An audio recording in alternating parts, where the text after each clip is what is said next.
Bom dia.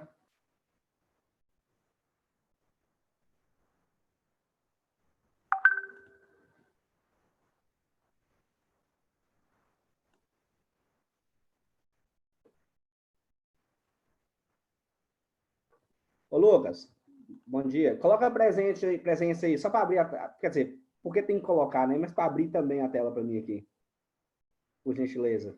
Oi? Coloca a presença para mim aí, seu nome e presença, por favor. Ok.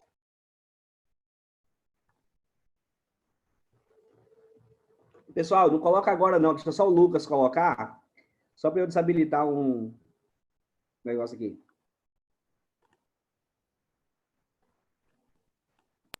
Oi?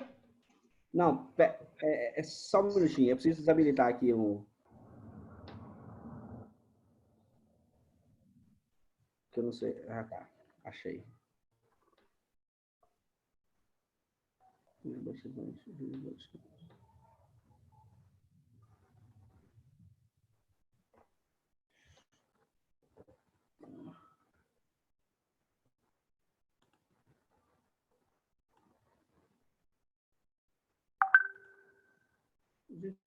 Você... Ok?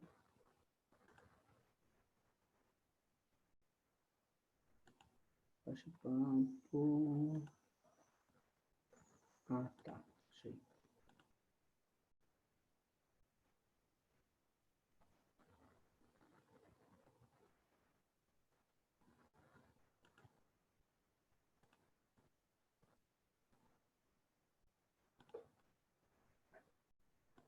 Tá, agora pode colocar lá, galera. Coloca a presença lá. Coloca de novo, Lucas, por favor. Quem já colocou, coloca de novo. É porque estava habilitado só para mim e não estava. Enfim. Em todos os casos, bom dia. Galera, liga a câmera, por gentileza, pelo amor de Deus. Como é que eu vou saber que vocês são vocês? Estou vendo. Aí, ó. Pronto, vocês são bonitos. A beleza vem de dentro, a beleza vem de dentro. Vocês são imagens do Criador. Tá tudo certo, tá tudo dominado. Não fica com vergonha, não.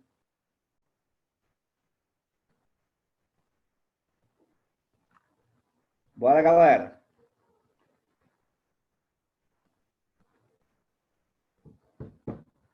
Ânimos, ânimos.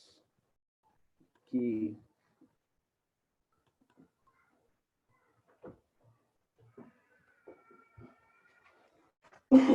Maria tinha um canelinho, canelinho, canelinho. Galera, vamos lá, deixa eu ver aqui se foi todo mundo. Isso aí. Muito bom. Isso aí. Então, vamos lá. Na aula anterior, estávamos falando sobre a circulação atmosférica, sobre a atmosfera, circulação atmosférica, fenômenos atmosféricos. Agora a gente vai estudar sobre diferentes climas e formações vegetais. O capítulo 9, página 14. Coloquei não, né? Capítulo 9, página 14. Então, a gente tem os tipos climáticos são influenciados por elementos e fatores. Primeiro, a gente vai falar um pouquinho sobre os tipos climáticos, sobre os tipos climáticos, os elementos e os fatores. E na aula assim, que vem, a gente vai falar sobre as formações vegetais. Bacana? Eu dividi em dois para não ficar muito puxado para falar muita coisa numa aula só, acaba que vocês não absorvem. Eu tentei fazer de uma forma que vocês possam copiar depois esses slides aí no caderninho de vocês, tá? Para vocês conseguirem aprender.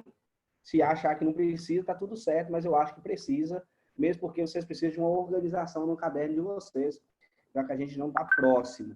Quando voltar às aulas, a gente vai dar uma conferida nisso aí. Tem questão de norte, questão de organização e tal. Então, vamos lá. Você tem um clima, né? Primeira coisa que no livrinho traz de vocês é o que é clima. Diferença de clima e tempo que vocês aprendem no sexto ano e a gente vai repetir aqui. Eu vou falar para vocês. O que é clima e o que é tempo, galera? Todo mundo lembra o que é isso? Então, tempo é a condição atmosférica momentânea, certo? Por isso que a gente tem a previsão do tempo e não a previsão do clima. E clima é a repetição dessas condições por um período muito longo, né? Por mais de 20 anos. Então, se você vai ter um lugar que todo janeiro é muito seco, você vai estabelecer essa repetição por mais de 20 anos. A partir daí, você vai estabelecer que o clima daquele lugar, no mês de janeiro, ele é seco. Então, o clima é a repetição da condição atmosférica, certo? Então, quando eu falo em mudança climática, eu não estou falando de uma mudança que vai voltar a ser o que era. Eu estou falando de uma mudança que ela vai ser estabelecida, certo? Quando eu falo que o aquecimento global está mudando o clima, não é que está mudando a chuva de hoje para amanhã, é que vai mudar a minha condição climática em determinada região. Regiões que antes eram chuvosas possam vir a ser regiões mais secas, ou regiões que eram secas podem sofrer com chuvas mais intensas durante o resto dos tempos aí, ou até a próxima mudança climática. Beleza? Então, os tipos climáticos, os tipos de clima das regiões, eles vão ser influenciados por elementos climáticos e por fatores climáticos. O que vem a ser elementos climáticos, galera? Elementos são variáveis que permitem a identificação das condições de determinados climas. Esses elementos são variados, eles vão variar. A condição momentânea, eles vão ser refletida nesses elementos climáticos aí. Por exemplo, a temperatura, a umidade, volume de precipitação, que é o volume de chuva, a condição do vento, a nebulosidade, a pressão atmosférica.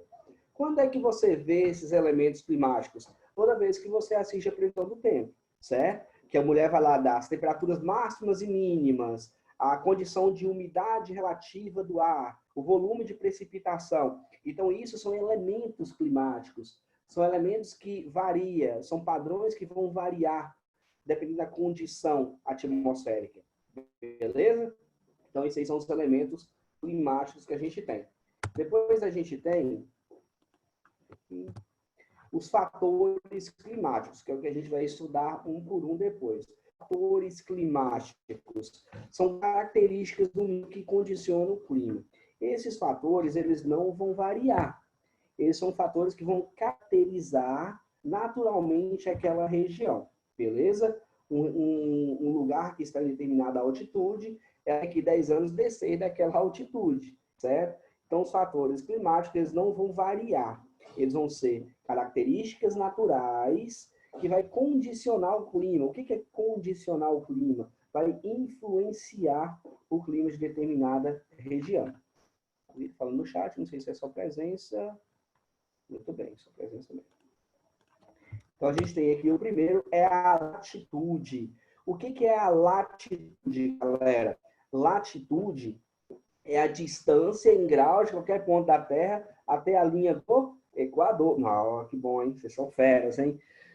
Então, como que essa latitude vai influenciar no meu clima? Por causa do meu ângulo de incidência dos raios solares. Eu sei que a minha Terra é redonda, para quem acredita. Há quem diga que é plana, né? Oh, Jesus. Como a Terra é arredondada, os raios solares vão atingir a Terra com ângulos diferentes de acordo com a variação latitudinal. Aqui eu tenho um exemplo aqui, galera. Ó, vocês estão vendo aqui os raios solares, ó, nas regiões frias, polares, o ângulo de incidência aqui, ó, ele vai ser diferente das regiões intertropicais. Nas regiões intertropicais, os raios solares, ó, vai atingir a Terra no ângulo de aproximadamente 90 graus, certo? Então, eu vou ter uma concentração, observe essa setinha aqui, galera, ó, uma concentração de raios solares maiores. Nas zonas temperadas, que é por aqui, ó, por causa esse formato aqui, ó, eu vou ter um ângulo diferente aqui, certo? Então, eu vou ter uma concentração dos raios solares maior. Ou seja, esses mesmos raios, eles vão dispersar por uma área maior, beleza? Então, vou ter uma área mais fria, de menor concentração de calor. E nas áreas frias ou polares, eu vou ter uma dispersão maior. Eu brinco falando que os raios passam de raspão por aqui, ó, certo? Então, esse aqui vai ser condicionado a ser um clima mais frio em função disso aí, beleza? Então, baseado nesse ângulo de incidência, eu vou ter as zonas polares, zonas temperadas, zona tropical, zona temperada norte e sul, zonas tropicais e a zona polar glacial norte e sul. Eu já falei com vocês como que foi marcado esses trópicos aí, que dividem essas zonas? Eu já expliquei já, né? Já, acho que já. Essas áreas aqui, em vermelho, são as áreas mais quentes, são as áreas em que pelo menos um dia no ano... Deixa eu ver se está aqui no slide. Ah, não. São áreas que pelo menos um dia durante o ano... Aqui, ó, regiões com os raios incidem 90 graus em pelo menos um dia do ano são chamadas de tropicais. Aqui, pelo menos um dia no ano, os raios solares vão incidir um ângulo de 90 graus. Né? Por quê? Ah, professor, marquei então uma curvinha aqui. Ó. Por que vai incidir um ângulo de 90 graus? Por causa do movimento que a Terra faz em relação ao Sol, lembra? A inclinação da Terra. Aí a gente vai ter os solstícios e os equinócios. Né? O solstício de verão no hemisfério norte é quando o Sol vai incidir a um ângulo de 90 graus no Trópico de Câncer. E o solstício de verão no hemisfério sul é quando vai incidir a um ângulo de 90 graus no Trópico de Capricórnio. Então, nessa área aqui, em pelo menos um dia do ano, eu vou ter incidência de raio solar no ângulo de 90 graus, certo? Nessas outras áreas aqui, ó, eu não vou ter mais incidência no ângulo de 90 graus. Como que eu marco o limite da zona polar? São áreas que em pelo menos um dia do ano o sol não se põe, certo? A partir daqui da zona da linha aqui, ó, do círculo polar ártico, em pelo menos um dia do ano, o sol não vai se pôr, criando aquele fenômeno do sol da meia-noite que vocês estudaram. Muito bem. Então, a latitude, quanto mais longe da linha do Equador, mais frio é a região. Quanto mais próximo à linha do Equador, mais quente. Isso se você considerar só a latitude, porque você vai ter outros fatores que também vão influenciar no clima, que a gente vai ver na sequência. A altitude. Então, vamos lá. Lembrando que a gente está aqui, ó, latitude, altitude agora. A troposfera, que é a nossa camada atmosférica aqui mais próxima da Terra, ela é aquecida pelo calor irradiado da Terra. A Terra aquece e aquece a troposfera. Então, ela aquece de baixo para cima. Esse fator relacionado à pressão atmosférica resulta em uma redução média da temperatura de 6 graus centígrados a cada 1.000 metros de altitude. Isso é uma informação média. Essa informação de 6 graus a cada 1.000 metros, ela não serve para muita coisa, porque ela vai variar. Mas a informação de quanto mais alto, mais frio, ela serve. Por que que isso acontece? Porque você vai ter uma coluna de ar menor, certo? Em altitudes maiores. Logo, você vai ter um volume de ar a ser aquecido menor do que aqui, certo? Uma coisa muito interessante é o seguinte, a pressão atmosférica, ela pode variar de acordo com a circulação dos ventos, lembra? Ventos de alta pressão e ventos de baixa pressão. Só que se você considerar só o fenômeno da altitude, você vai ter essa condição estabilizada de lugares mais altos, menores pressões, lugares mais baixos, maiores pressões. Vou contar uma história para vocês. Você sabia que o aeroporto do Rio de Janeiro, a pista, ela é em torno de 3 vezes menor do que a pista do aeroporto de... Como é o nome daquela cidade? De La Paz, na Bolívia? Por que que isso acontece? Porque o Rio de Janeiro está no nível do mar, então a pressão atmosférica que é tão grande que vai fazer com que o avião consiga frear num espaço menor. No caso da Bolívia, você vai ter uma pressão atmosférica maior, ou a frenagem do avião vai ser mais longa, porque o ar vai ter menos resistência lá. É o que explica os jogadores de futebol sofrerem tanto quando joga em altas altitudes. Eles têm menos moléculas de ar, de oxigênio para respirar, porque você tem uma pressão atmosférica menor ali, beleza? E essa pressão vai condicionar o clima também. Maior a altitude, mais frio. Por isso que Santa Teresa é friozinho, apesar de estar tão perto da gente aqui, beleza? Você tem uma quantidade de uma coluna de ar menor para ser aquecida. O relevo, olha só, a associação entre fatores climáticos, relevo e altitude é direta. Óbvio, você tem um relevo muito alto, lá em cima vai ser frio. Porém, a temperatura sofre influência da altitude sem considerar a presença do relevo. Como assim, professor? Está no livrinho de vocês. Você pega um balão e sobe, lá em cima vai estar frio? Vai estar frio, independente se tem um relevo ou não. O relevo, além de ter essa influência óbvia na altitude, você também vai usar o relevo como uma barreira geográfica para influenciar no clima. A gente tem aqui, por exemplo, eu peguei a imagem da Índia aqui, tá vendo? Quem já foi na Índia? Eu? Não, mentira. Você vê a Índia aqui. O que tem na Índia aqui, galera? Ó, o que é isso aqui? Cordilheira do Himalaia. Muito bem. O que a gente tem do lado de cá, Lucas? Ó, aparentemente esse verdinho aqui. Parece um planalto ou uma planície isso. E a vegetação? Floresta. Floresta. E aqui atrás, a vegetação? Deserto. Deserto. Por que esse deserto está aqui? Porque a montanha bloqueia a passagem Dos ventos úmidos. dos ventos. Exatamente. Então, a barreira, o relevo, ele vai servir de barreira geográfica. Vai acontecer aqui um fenômeno chamado de chuvas orográficas aqui, ó. As umidades aqui vão chegar, vão esbarrar literalmente no relevo aqui. Vai cair um volume de chuva absurdo, que a gente vai estudar lá na frente, quando falar de tipos climáticos, que são as monções. Vai cair um volume de chuva absurdo nessa região da Índia aqui. E quando do lado de cá, ó, vai estar seco, vai estar deserto. Por quê? Porque as nuvens só vão passar aqui quando elas estiverem secas, mais leves. Aí vai criar um fenômeno aqui, ó, que é o barlavento, que é a borda de cá da montanha, e a costa sotavento, que é do lado de cá da montanha. De um lado é muito chuvoso, né, por causa da condição aqui de maritimidade também aqui, e do lado de cá vai ser muito seco em função da continentalidade. A chuva que vem para essa região, predominantemente, deveria ser dessa área aqui, onde você tem um espelho de água maior. Como aqui você tem uma área continental e não tem espelhos d'água, tem pouca chuva vindo dessa região. Aí você tem chuva aqui, mas tem a montanha, você cria uma barreira, certo? Então aqui vai ser uma costa a sotavento e aqui a barlavento. Muita chuva do lado de cá e chuva nenhuma do lado de cá. Tranquilo até aí? Alguma pergunta? Não, né? Muito bem. Correntes marítimas, aqui. As correntes marítimas são movimentações de grandes massas de água influenciadas pelos ventos ou diferentes temperaturas, diferenças nas temperaturas que vai criar aquele movimento que a gente conhece. Esse movimento de convecção, ele também acontece na água, né? Esse movimento de convecção vai acontecer em tudo que é quente e frio e consegue se mover. Correntes superficiais influenciam o clima de maneira mais direta. Por quê?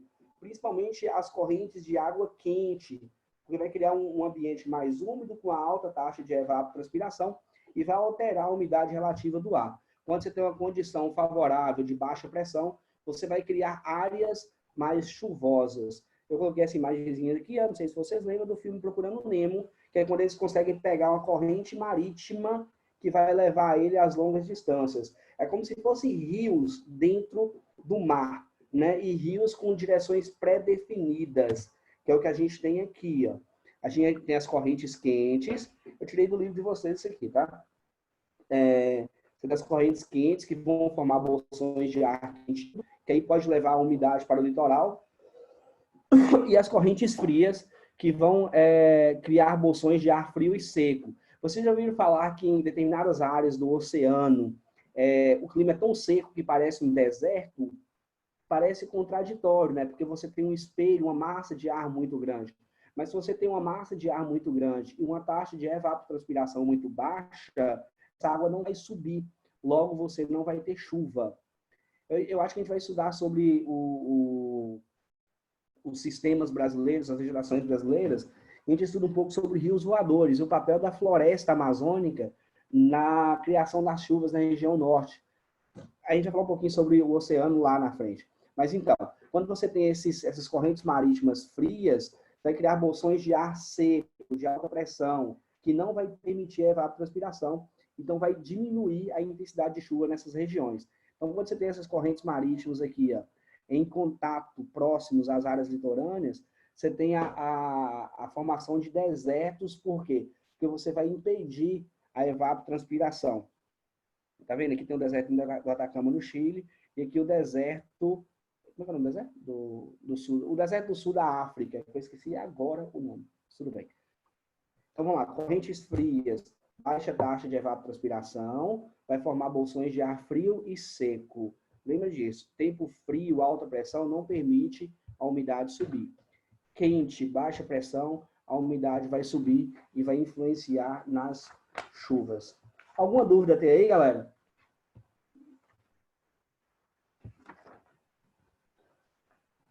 Dúvidas? Não? Isso é bom, hein? Deixa eu voltar aqui. Eu aqui. Ixi, já. Aí, por fim, a gente tem a maritimidade e a continentalidade. Né? A maritimidade vai estar relacionado à proximidade de grandes massas de ar, certo? Quando você tem áreas, principalmente em regiões mais quentes, com taxa de evapotranspiração maior, o ambiente vai ficar úmido. Quando o ambiente fica mais úmido, você vai ter uma retenção de calor maior. A água, você já experimentaram esquentar a água e depois desligar o fogo e percebeu quanto tempo ela demora para esfriar? Ela demora mais tempo. Se você pega uma panela sem água e liga o fogo, ela vai esquentar muito rápido e vai esfriar muito rápido. Concorda comigo? Se você coloca a água, ela vai demorar mais para esquentar, mas vai demorar mais para esfriar. Então, é exatamente isso que acontece. Em regiões mais úmidas, a atmosfera, a condição atmosférica vai demorar mais tempo para esquentar, mas quando esquenta, ela demora muito mais tempo para resfriar. Então, você vai criar uma amplitude térmica menor. O que é amplitude térmica? É isso aqui, ó. É essa variação entre a temperatura máxima e a temperatura mínima. A amplitude térmica é essa diferença. Aqui é uma área próxima ao oceano, ó, onde a temperatura máxima chega até aqui e a temperatura mínima chega até aqui. Então, uma variação menor aqui. Em áreas continentais, você vai ter um aumento da temperatura muito alto e uma redução muito grande, né? Ou seja, você vai ter uma diferença de temperatura muito grande. Por quê? Porque você vai ter pouca umidade, certo? Você vai ter pouca umidade para sustentar esse calor aí. Muito bom. Tranquilos?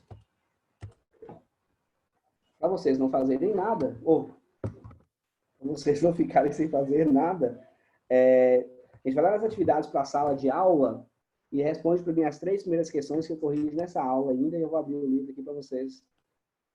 As 3 primeiras só, tá? 1, 2 e 3.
O que que houve? Oi? O que que houve? A imagem sumiu, a sua imagem, professor, tá certo isso? Eu aqui? Ah, não. É? Tá aqui. Eu tô esperando. Ah, tá. Eu tô esperando vocês responderem aí.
Pronto?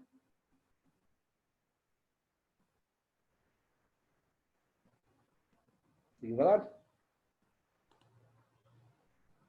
Qual página?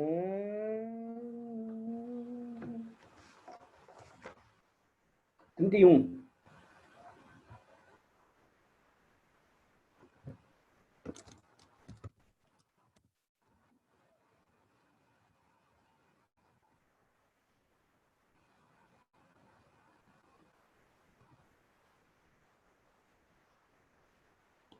Posso corrigir?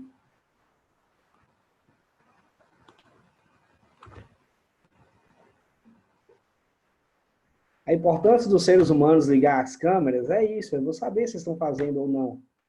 Vergonha, velho. Não sei o que está acontecendo.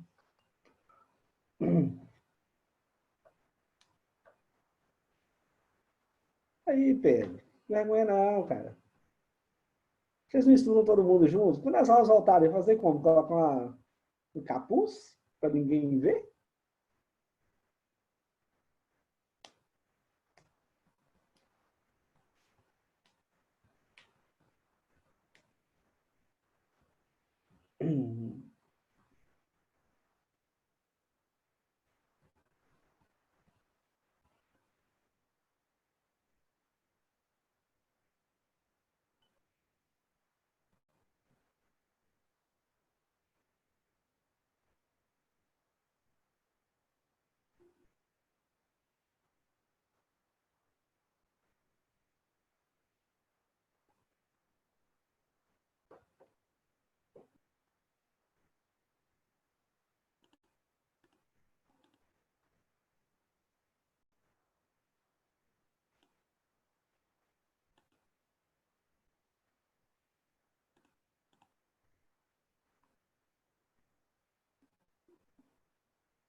Pode ir?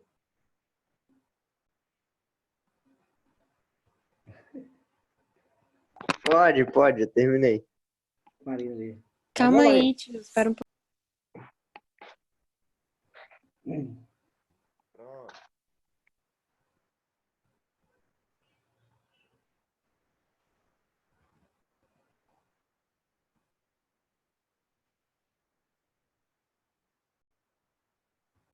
Pode ir, tio. Vai para as pausa de uma vez, porque não deu tempo. Eu... Aqui. Vamos lá. Então, a gente tem aqui, galera, ó, justifica a frase... Ah, chato. Justifica a frase. Em climatologia, a altitude compensa a latitude. Então, eu vou ter ambientes. Um exemplo. A própria Cordilheira do Himalaia... Cadê? A própria Cordilheira do Himalaia, que tinha... Por que isso aqui? A própria Cordilheira do Himalaia, ela vai ser um exemplo. Ela vai estar numa faixa latitudinal que poderia ser um clima mais ameno. Aqui, a Cordilheira do Himalaia está aqui, próximo à linha do Trópico de Câncer aqui. Tá vendo? Mas por que é frio no topo da montanha? A gente tem esse brancozinho aqui, porque é muito frio. Porque a latitude, a altitude, ela vai influenciar mais do que a latitude. Apesar de estar em uma área latitudinal que poderia ser quente, a altitude vai fazer com que esse lugar seja mais frio. É o exemplo de Santa Teresa. Santa Teresa está aqui na zona tropical, aqui, mas é frio, né? Campos do Jordão. Por que Campos do Jordão é frio? Porque é mais alto, né? Então, mesmo em áreas localizadas nas regiões tropicais, quando possuem elevadas altitudes, terá sua temperatura reduzida por aquilo que vocês já sabem, eu espero, né? Por causa da condição da pressão atmosférica do volume de ar, da massa de ar.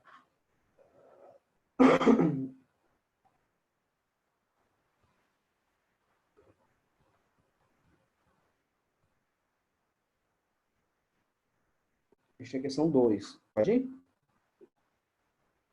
Questão 2. Como a disposição da Cordilheira Himalaia influencia no clima asiático? A cordilheira vai servir como barreira aos ventos úmidos, provocando grandes volumes de chuva na face sul e desertos ao norte. Vale lembrar também, não quis colocar para não ficar muito grande, mas assim, é interessante vocês pensarem na disposição no sentido leste-oeste para criar essa barreira. Se ela fosse no sentido norte e sul, essa barreira ia ser menos, ia influenciar menos no clima da Ásia como um todo, certo? Mas, de certa forma, ela vai servir como barreira para impedir que a umidade do Oceano Pacífico, do Oceano Índico, ele vá para o interior do continente asiático.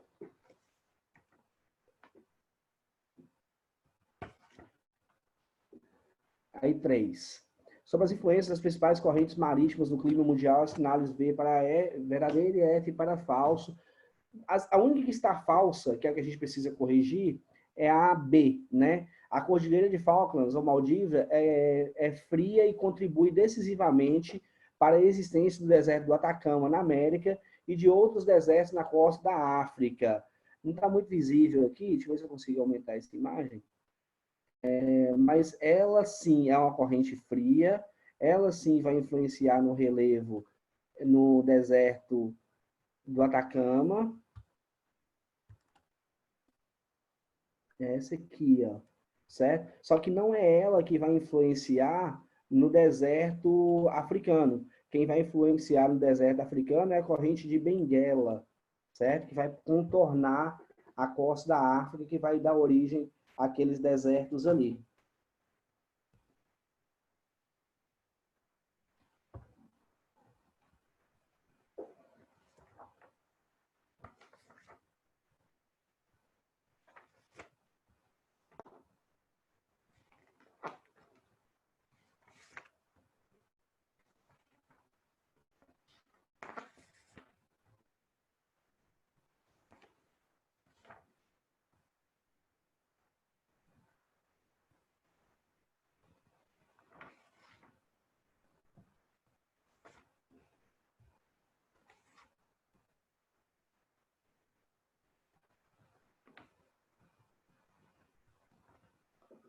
Galera, tranquilo? Alguma dúvida?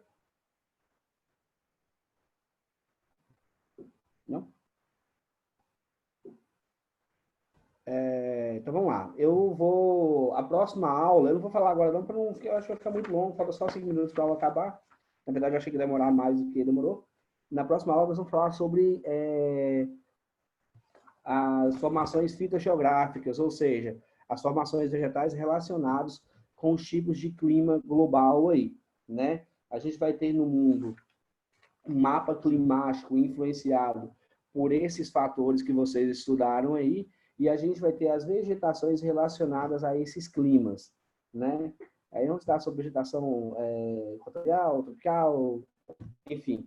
Na próxima aula a gente estuda sobre um por um aí, tranquilo? Se vocês quiserem dar uma lida aí, trazer algumas dúvidas, algumas perguntas para a próxima aula aí, tá valendo. Vocês têm domínio e conhecimento sobre os climogramas, aquele gráficozinho de barra e de linha, que vai medir a precipitação e a temperatura média de determinadas áreas durante o ano? Já ouviu falar no climograma? Sim. Muito bem. Se vocês não tiverem domínio sobre eles, dá uma lida, dá uma estudada, porque vai adiantar muito, porque através da interpretação desses climogramas, a gente consegue entender melhor os padrões climáticos de cada domínio fitogeográfico desse aqui, certo? Fitogeográfico tem a ver com as plantas, né? Fita de planta. Bacana? Podemos encerrar? A cara desse menino é ótimo, velho. Podemos encerrar aqui? Alguma dúvida?